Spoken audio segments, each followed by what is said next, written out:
The moving truck idled at the curb, engine humming like an impatient beast. I was finally moving into my new home, 3 bedrooms, a wraparound porch, and a garage big enough for my motorcycle and tools. Everything was perfect, until she showed up. Her name, Patricia Langley. President of the Oak Ridge Homeowners Association. 50-something, platinum blonde bob, and the kind of sunglasses that made her look like she was constantly judging the sun itself. She pulled up in her beige Lexus, parked it sideways across my driveway, and stepped out like she owned the asphalt beneath her kitten heels. "You can't unload here," she barked, arms crossed, lips pursed like she'd just swallowed a lemon. "This is an HOA community. Moving trucks must be registered with the board 72 hours in advance. Page 12 of the covenants." I stared at her, then at my truck. "It's a public street," I said, "and that's my driveway." She pointed at a laminated HOA badge clipped to her blouse like it gave her divine authority. "You're already starting off on the wrong foot, Mr. Yarden O'Connell," I replied. "And I'm not in the mood for games. I have a moving crew on the clock and my son's waiting inside." She ignored every word, walked back to her car and locked it, still blocking my driveway. One of the movers, a guy named Rico, looked at me and said, "Man, you want us to carry this couch across the lawn? It's gonna tear up your sod." "Hold up," I muttered, pulling out my phone. I calmly walked to the sidewalk, snapped a few photos of Patricia's car license plate, the way it was blocking my driveway, the whole thing. I even caught her glaring at us from the driver's seat like a gargoyle at a cathedral. Then I called the local towing company. Not the one 10 minutes down the road. No, I called my buddy Tad, who runs a recovery yard out by the interstate 80 miles away. Best part, he's licensed for private impounds. 30 minutes later, a big flatbed rolled up. Patricia jumped out of her car like it was on fire. "You can't tow this." "I'm the HOA president," she yelled, waving her badge like it was a force field. The tow driver didn't even blink. "You're parked illegally across a private driveway. That's a violation of municipal code. You'll regret this," she screeched as her Lexus was winched onto the truck. I leaned against the porch rail and said, "You can pick it up tomorrow. Yard opens at 9. Patricia was fuming. Her face was the same color as the HOA newsletter. She probably printed herself bright red.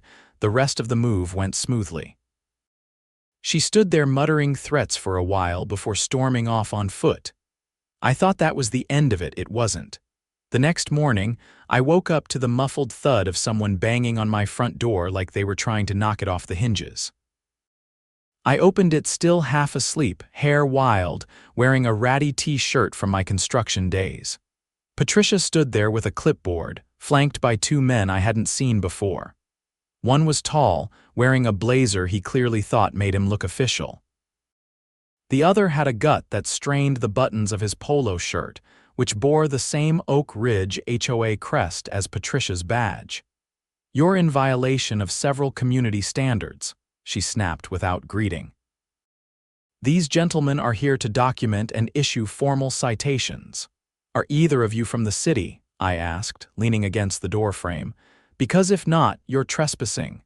The blazer guy cleared his throat. "We're authorized compliance officers contracted by the HOA. We're here to inspect for infractions." "Great," I said, stepping aside and gesturing toward the porch. "Be sure to note the fresh paint, the neat lawn, and the fact that I haven't even lived here 24 hours. They didn't move. Patricia flipped a page on her clipboard. "You failed to submit a foliage declaration. Your garbage bins are visible from the street, and your mailbox is 1.5 inches too tall." I stared at her, then at the 2 guys. "Is this a comedy sketch?" The guy in the polo stepped forward, pulled out his phone, and started taking photos of my rosebush. That's when I noticed my neighbor across the street, a gray-haired woman in a gardening hat, watching from behind her hedge. She saw me looking and gave a subtle shake of her head, mouthing, "She's done this before." I turned back. "You're going to want to stop photographing my property. That's a privacy violation unless you've got a court order." Patricia scoffed and handed me a yellow slip. "These fines are due in 72 hours. I didn't take it. You'll be hearing from my attorney. That stopped them. The blazer guy blinked. Are you threatening legal action? Not a threat, I said. A promise. They left, but not before Patricia muttered something about setting an example. I watched them walk down my driveway, and that's when I noticed something else. My mailbox flag was bent at a weird angle. I walked over to check it, and found a thin scratch running down the side like someone had tried to pry it open. I reported it to the local police. Officer Mendez came by later that afternoon, took photos, and raised an eyebrow when I mentioned the HOA compliance sweep. You're not the first to complain, he said, jotting notes, but unless you have a camera or a witness, it'll be hard to prove who tampered with it. I didn't have a camera. Yet, that night, I drove to the hardware store and dropped $300 on a full outdoor security system, 4 high-res cameras with motion detection, cloud storage, and night vision. I spent the next few hours installing them, making sure every angle of my property was covered. The next morning, I had an alert waiting on my phone. Motion detected at 2:16 a.m. I pulled it up. There, clear as day, was Patricia walking up my driveway in a bathrobe and slippers, holding a flashlight and what looked like a pad of sticky notes. She stuck one on my trash bin, then tried to shove something into the side of my mailbox. She walked off 10 seconds later, glancing around like she was casing a joint. I downloaded the footage, saved it to 3 separate drives, and printed screenshots. Then I called Officer Mendez. He came by again that afternoon, and when I showed him the footage, his expression shifted from professional to annoyed. This changes things, he said. Tampering with a mailbox is a federal offense, and entering your property like that's criminal trespass. He filed a formal report and told me he'd be running it up the chain. I asked if I could press charges. He nodded slowly. You can, and frankly, you should. Later that evening, I had visitors, different ones. A couple from 2 doors down, Mark and Brenda, showed up with a bottle of wine and nervous smiles. We heard what happened with Patricia, Brenda said. She's been running this place like a private kingdom for years. Most of us are afraid to speak up. She fined us last spring for having a basketball hoop in our driveway, Mark added. Said it was a nuisance to the aesthetic harmony. We took it down, but our kids haven't let us forget it. I invited them in, poured some wine, and showed them the footage. They were stunned. She always denies it, Brenda whispered. Tells people she's just enforcing the rules. I asked if they had any evidence of her overstepping. Mark nodded. We've got a paper trail. Fines issued for imaginary violations, threats about liens, even a couple of letters she sent pretending to be from the city code office. I kept everything. We made a plan. I spent the next week quietly gathering more stories. I spoke to a retired firefighter named Lewis, who had been fined for hanging an American flag on a pole that wasn't pre-approved. A single mom named Dana had received a cease and desist letter for planting sunflowers in her front yard. An old veteran named Carl got fined for not power washing his driveway after a rainstorm. Each one had paperwork. Each one had dates, signatures, and in a few cases, forged letterheads. I took everything to a friend of mine, Rachel, a city council member I'd served with on a zoning review board years ago. She took one look at the documents and narrowed her eyes. This isn't just petty. This is fraud. She looped in the city attorney, who launched an investigation. Turns out, Patricia had been fabricating code enforcement letters, forging signatures, and even collecting administrative fees that weren't listed in any of the HOA's governing documents. She'd created a slush fund, one that wasn't reported to the treasurer or the board. The fallout was immediate. 3 weeks later, the city issued a cease and desist against the HOA's current enforcement practices. Patricia was served with a subpoena. Her so-called compliance officers vanished overnight, and the board, turns out, it was just her and 2 friends she'd appointed without a vote. A new election was ordered. I ran, not because I wanted to be part of the HOA, but because I wasn't about to let someone like her take the reins again. Brenda ran too, so did Lewis. Even Carl, the 80-year-old Marine, threw his hat in the ring. We didn't just win. We swept the board. Patricia tried to fight it, claimed the election was invalid, claimed harassment. She even filed a restraining order, which the judge threw out in under 5 minutes after watching the footage of her creeping around my mailbox like a raccoon in a bathrobe. When the city completed their audit, they found over 70 falsified citations, nearly $20,000 in unauthorized fees, and one forged compliance document that listed a dead city official as the signatory. Patricia was arrested. She's currently awaiting trial on charges of fraud, identity theft, and criminal misrepresentation. As for the HOA, we rewrote the bylaws, brought in an independent auditor, created a resident oversight committee, and we banned fines for anything not explicitly listed in the charter. The basketball hoop went back up. The sunflowers bloomed. And for the first time since moving in, I stood on my porch, coffee in hand, and watched the neighborhood kids ride their bikes down the street without fear of being written up. Patricia's Lexus, still sitting in Tad's impound yard. He says he's charging storage fees. I told him to bill her directly. By the time Patricia's trial date was posted on the county docket, the neighborhood had undergone a quiet but powerful transformation. With the old board dismantled and the HOA under temporary city oversight, long-standing residents began emerging from the shadows figuratively and, in Carl's case, literally. He'd taken to sitting on his porch every afternoon, polishing a brass telescope and watching the street like a retired sentry.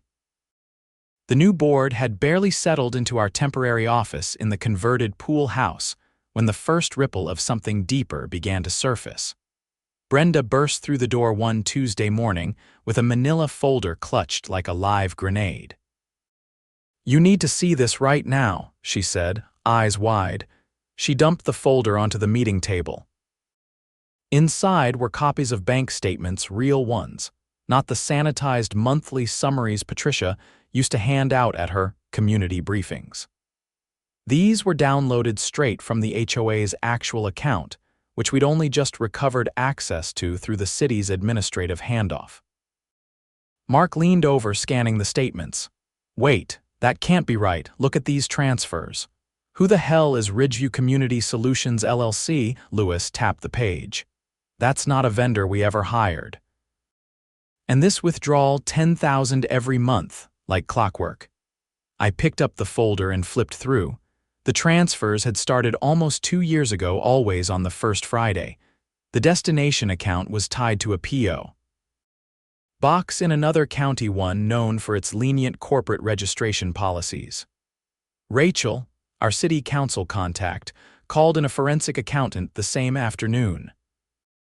Within 48 hours, he confirmed what we suspected. Patricia had created a shell company, funneled over $200,000 in resident dues into it, and used the funds to pay for everything from luxury hotel stays to private legal counsel. "This isn't just fraud," he said as he packed up his laptop. "This is embezzlement, money laundering, and wire fraud across state lines. You'll need the feds." Things escalated from there. The FBI was brought in. They arrived in unmarked cars, dressed like your average IT consultants, and quietly set up shop in the city offices. Brenda and I were called in for interviews. They asked about everything: Patricia's behavior, the structure of the old board, any unauthorized purchases, and even the HOA's election process. "She ran the place like a cult," Brenda told them flatly. "You either followed her rules or she fined you into submission." The agents nodded, scribbling notes. One of them leaned forward and asked, "Did she ever suggest retaliation against non-compliant residents?" I paused. "She didn't suggest, she acted." "There's surveillance footage and at least a dozen residents who can testify." Soon, subpoenas were issued for email accounts, HOA meeting transcripts, and vendor contracts. The city clerk uncovered a disturbing paper trail. Patricia had altered the HOA's bylaws 3 years earlier. inserting clauses that gave her unilateral authority over emergency expenditures and compliance operations, including the hiring of outside contractors. One of those contractors turned out to be her nephew, operating under yet another shell company. He had billed the HOA for infrastructure inspections that never happened and community surveys that were never distributed. When investigators visited his listed address, it was a shuttered vape shop wedged between a pawn store and a payday loan office. As news of the investigation spread, more residents came forward. A retired schoolteacher named Nora brought in a stack of letters she'd kept in a shoebox, each one a warning from Patricia about non-compliant decorative displays. Turns out, those displays were small ceramic gnomes Nora had placed in her garden. Patricia had cited them as unlicensed statuary. The real kicker: Nora's property wasn't even within the HOA's jurisdiction. Patricia had redrawn the neighborhood boundary map using software she downloaded from an open-source planning site, and then used the fake map to justify fines on at least a dozen homes that were never technically part of Oak Ridge. That bombshell landed hard. The city issued a formal retraction of all boundary changes made by the previous board. Every fine issued under the false map was declared void. Refunds were ordered, but the damage went deeper. One resident, a quiet man named Ellis, revealed that Patricia's forged citations had been used to place a lien on his home, one that nearly cost him a refinancing deal for his daughter's college tuition. The lien had been filed with a forged notary seal. That pushed the case into a new category: criminal forgery with financial harm. A grand jury convened within a month. Patricia's attorney tried to frame her as misguided but well-intentioned. It didn't stick. The evidence was overwhelming.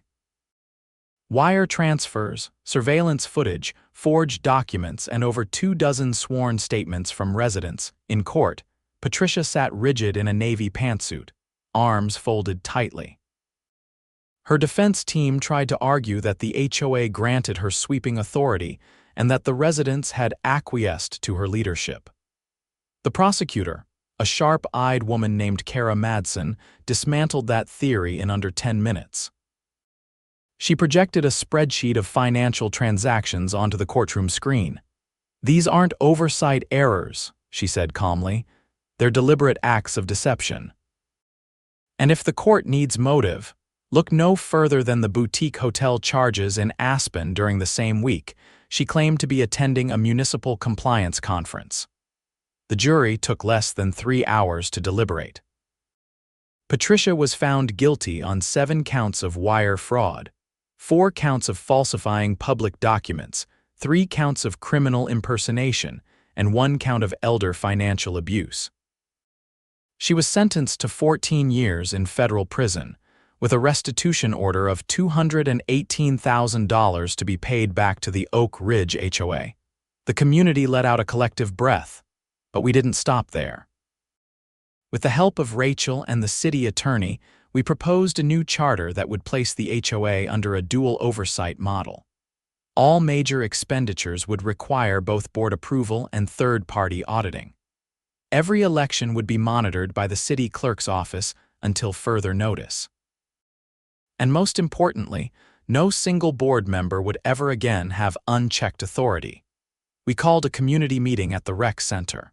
Over 90 residents showed up, more than had ever come to any HOA meeting in the neighborhood's history. Lewis stood at the front of the room, arms crossed, the new bylaws on a projector behind him. "This is our neighborhood now, not a private fiefdom." Applause erupted. Some families brought food. Kids played outside while the adults signed the new charter one by one. The last signature came from Nora, who walked up with her walker, set down her pen, and said, "That gnome's going back in the garden tonight."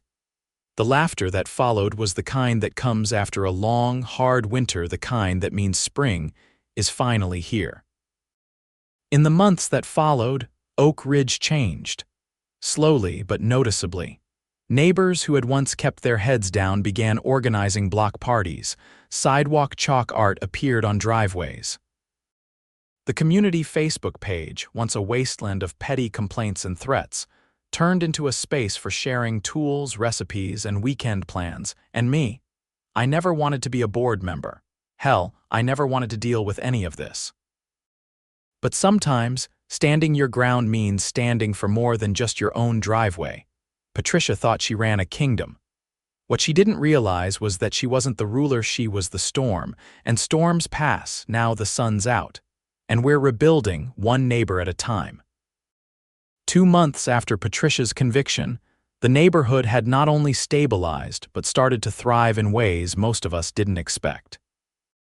The board meetings were now held in the open-air pavilion behind the rec center, where residents sat in folding chairs and passed around lemonade instead of whispered complaints.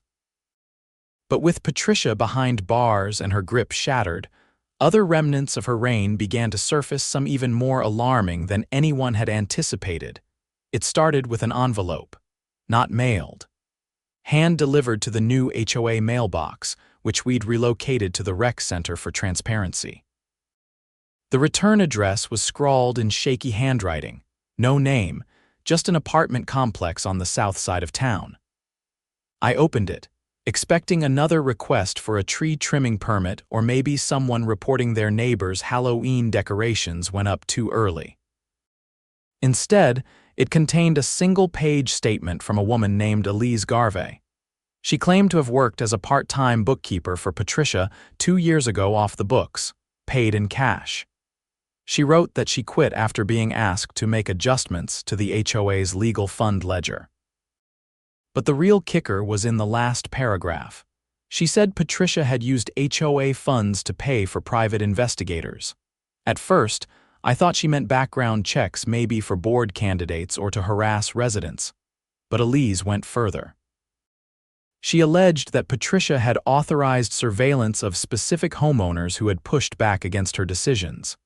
Not just photos of lawns or trash bins, actual tailing, vehicle tracking, even audio recordings. I called Rachel again. She didn't wait. She contacted the city's legal counsel and then looped in the district attorney's office. By the following week, Elise was giving a sworn deposition. She handed over emails, old receipts, and even a burner phone Patricia had given her to use for board communications. The phone was a gold mine. It had messages to 2 private contractors, both ex-security consultants who specialized in discreet information gathering. One of them was registered in another state. The other, based less than 15 miles away, operating under a business license that had expired 4 years earlier. One of the messages read, "Follow O'Connell, want to know where he takes his kid after 6 p.m. The DA's office filed a motion for further investigation and forwarded the evidence to the state attorney general. The AG launched a secondary probe, this time looking into civil rights violations and illegal surveillance. We were told to keep it quiet, but word still spread. Understandably, it rattled people.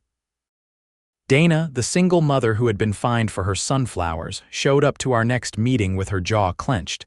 She watched our kids, that's what this is. She had someone watching them. Lewis, who hadn't spoken much since the trial, stood up and said, "We need to know how deep this goes." And who else helped her? We didn't wait to find out. We hired a licensed forensic IT consultant paid from the newly reviewed and publicly audited HOA budget to examine the old HOA laptops and the cloud storage Patricia had used. What he found wasn't just unsettling, it was illegal. There were audio recordings, over 100 of them, labeled by address. Most were mundane, dogs barking, sprinklers running, front door conversations, but a few were more serious. 2 of them captured Brenda and Mark arguing inside their garage. Another had someone humming in their backyard. It meant someone had planted devices. The devices themselves were never recovered, but the metadata proved the files had been uploaded from a single location, Patricia's home office, the one we thought had been cleared out before the trial. Rachel contacted the federal prosecutors already handling Patricia's case. The new evidence meant new charges: surveillance without consent, illegal wiretapping, and endangering minors. The state issued a warrant for her residence. Despite being in custody, her house hadn't been searched for surveillance equipment. When the warrant was executed, they found a locked cabinet behind a false wall in the garage. Inside were 3 laptops, 5 external hard drives, and a printed map of the neighborhood with certain homes circled in red ink. Mine was one of them. That discovery triggered a federal inquiry. The FBI reopened the case, adding new charges to Patricia's growing list. Her plea deal was revoked. She was transferred from the minimum security facility to a federal detention center pending a new trial. Meanwhile, Elise's testimony triggered a domino effect. One of the ex-security contractors confessed to installing audio devices under the eaves of certain homes paid in cash, instructed to keep quiet. He cooperated fully in exchange for immunity. I was called to testify again. This time, it wasn't about forged documents or fines. It was about the invasion of privacy, the intent behind it, and the fear it had caused. The courtroom was colder this time, more clinical. Patricia sat behind her attorney, expression unreadable, no longer wearing the smug defiance she once wore like armor. She looked smaller, diminished. The judge didn't waste time. The new charges stuck. The sentence was extended by another 18 years, with no possibility of parole for at least 15. We walked out in silence. Outside, Rachel handed me a copy of the new state guidelines being proposed for homeowner associations. "You were the catalyst," she said. "This case is going to change how HOAs are regulated across the state." I didn't say anything. I just nodded, grateful it was finally over. Back in Oak Ridge, the aftermath took time to settle, but something unexpected happened. The fear that had once pulled the neighborhood apart had now been replaced by something stronger: unity. People who had once avoided eye contact now shared meals. Kids used chalk to draw hopscotch boards on sidewalks. Carl donated a flagpole to the rec center, and Lewis organized a community safety seminar. We even started a tradition: every year on the anniversary of the neighborhood's charter reform, we hold a block party. We call it Independence Day. Mark built a barbecue rig from scratch. Brenda runs the pie contest. Dana's sunflowers are now part of the community garden. Even Carl's telescope has a new purpose: he teaches astronomy to the local kids on clear nights. As for me, I stepped down from the board after the first term. Not because I was tired, but because it was time to let others lead. I still go to meetings, I still help when needed. But now I focus on my son, on rebuilding the life we came here to start. The mailbox stands straight. The cameras still run, and the HOA. No longer a weapon, but a tool, a resource for the people it was meant to serve. Patricia thought she could bend a neighborhood to her will. Instead, she